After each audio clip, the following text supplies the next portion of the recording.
Hi everybody, Ian Spanier here for Westcott. We're here today out on this beautiful location doing a models portfolio. I'm going to show you guys how we're going to take advantage of this great location in a few tricky environments. One of the things that we want to do for this, we're going to call this a commercial portfolio for our model Sabrina today. And in order to have consistent light, we're going to light it with the FJ400 series strobes. And we're going to probably use a couple combinations of different umbrellas today. Based on the challenges that we're going to be facing, we've got some winds, so we're going to be looking for some different coverage to try to help us a little bit. But the main reason that I'm going to light today and not just use natural light is that I want a consistent look to this portfolio. I want a commercial feel to it to really give a sense of the kind of work that Sabrina is going to be aiming for in her portfolio. More of the fashion model type stuff, the magazine work, the advertising work. So in order to have a little bit of a slicker look, something a little bit above the level of just natural light, I'm gonna light everything and give a little bit of our own control and pop to all of these pictures.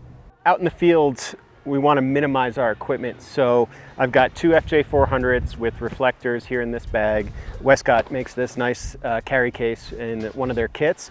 I've got some diffusion for the umbrellas as well as extra batteries, iPad. I fit a lot of extra things in here because there's so much room and it's really not a heavy bag, so that's kind of nice. I've got a 43-inch deep silver umbrella, one of my favorite items to use from Westcott, as well as a 7-foot silver umbrella as well. We're gonna have to be careful with that one based on the wind, but we'll see what we can work out. So I'm gonna build a one light kit right now, and we're gonna start our first shot off up here in the weeds.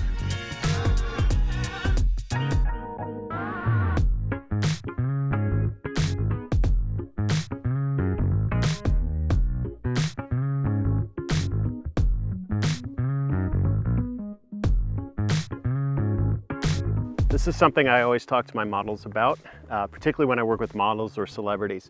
I find that they're great at what they do, and the good ones are really great at what they do. Often what I'll say, and this is kind of just something more that works for me, is if I get quiet, it just means you're doing great. And don't get nervous if I get quiet. I tend to shoot pretty quiet. So if you feel like as you're going, I'll give you little clues here and there, but if I go silent, it just means you're doing great and I don't really need to say anything. Just want you to keep doing your thing. This is your portfolio, so I really want you to kind of do your own thing. And so here's a case where I will sort of give that out to the subject so that they sort of think about that, and it kind of pulls them away a little bit from the idea of me just back here with the camera and all that stuff. And these are things I'm always trying to do with my subjects so that they relax. And these are just little psychological things that I do along the way to try to get them to a place where they feel like they can just be themselves.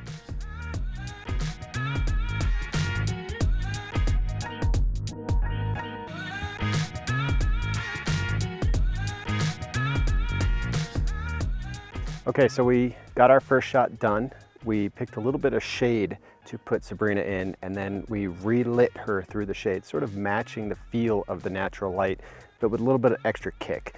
With all of these umbrellas, you've got two options. You've got the white interior and the silver interior. Silver seems to fit me better. It's a little bit more my style. I sort of like that 1-2 punch of the diffusion mixed with the specular quality of light to give a little bit of kick, but still very soft.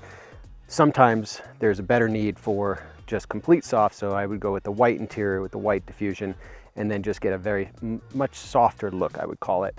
So those great options are really both available to you, and it's really just to your own preference. It's just like being a chef. You kind of sprinkle a little bit extra salt this way or that way. It's to your own taste. So now that we've got that shot done, we've moved up the trail a little bit and we found another location that we're going to work with. And this time I'm going to show you how I would use the sun as a second light. So if I was only going into the field with, let's say, one strobe, quite often I'm going to look at what the sun is doing and can I use it as a second light, be it a hair light, a highlight, or a main light, and using my strobe as a fill. Those are all the options that are available to me. So in this case, I'm going to use the sun as a backlight, which will give a nice sort of glow to the background of our model. And as well, the key light will be that 7-foot umbrella, also with the silver interior for my taste. and that's going to give us a nice little punch in front with some nice light from the back.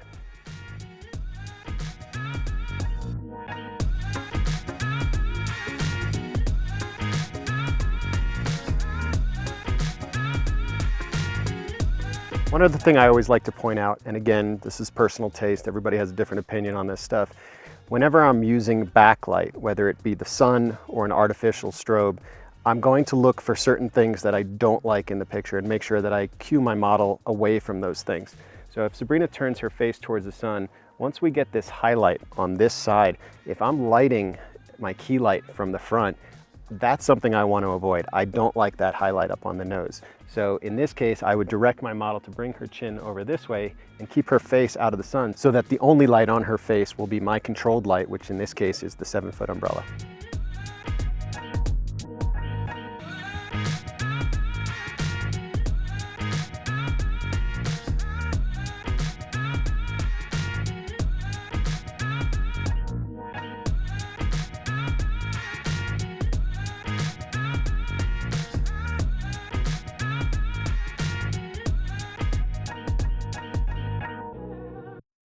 Whenever I know that I'm going out on trail or going to a hiking spot or somewhere where I'm just going to be traveling with just one backpack, I always want to make sure that I have a kit of stuff that is just what I need, really not much more.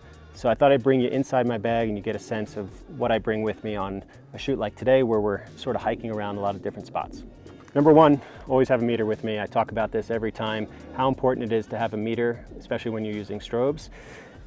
Inside my bag, obviously I've got my camera. I have a spare lens. I've got a couple extra batteries. I've got my memory cards. I've got plenty of those. I always make sure I have extra of those. Aside from a lens cloth, I always make sure that I have an air blower with me.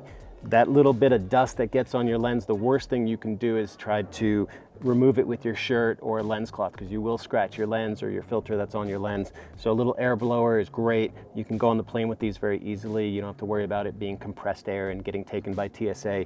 So this is always in my bag, whether it's my backpack or my rolling case, it's always there.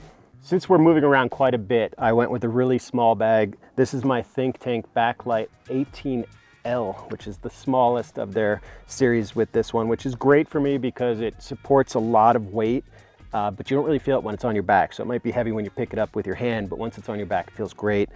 The Spanier holster, battery, and extra memory card case is what I keep on the outside, along with my water bottle, and I'm good to go.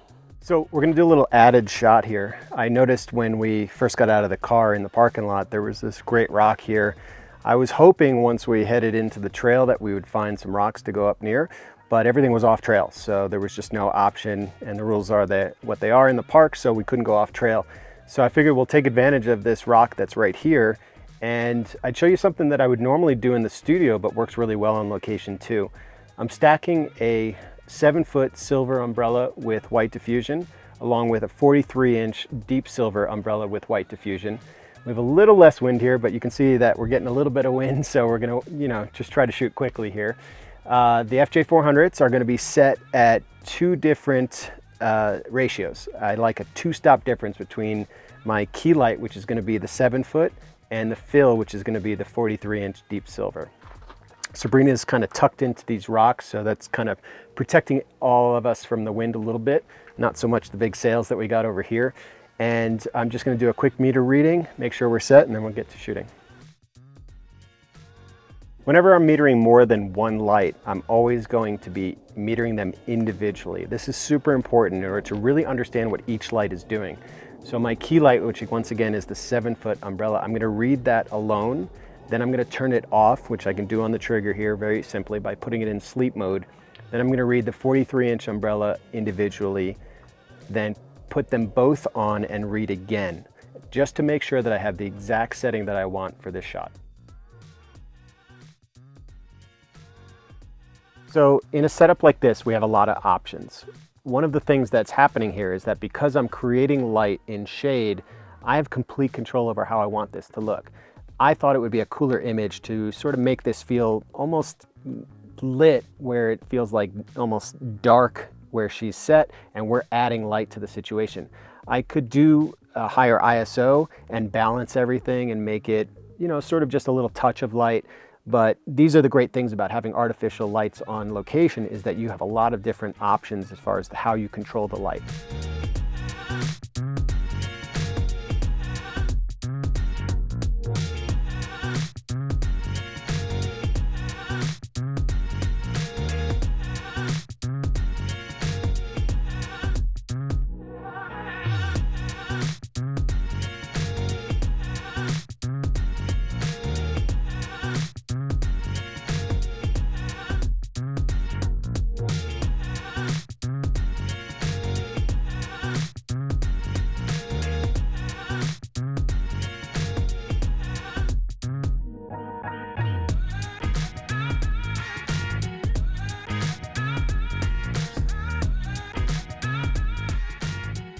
Basically what you just saw was my studio look that I use all the time on location. We did keep things very portable today, and as you can see, it didn't stop us from creating looks that I would normally create in a studio out on location.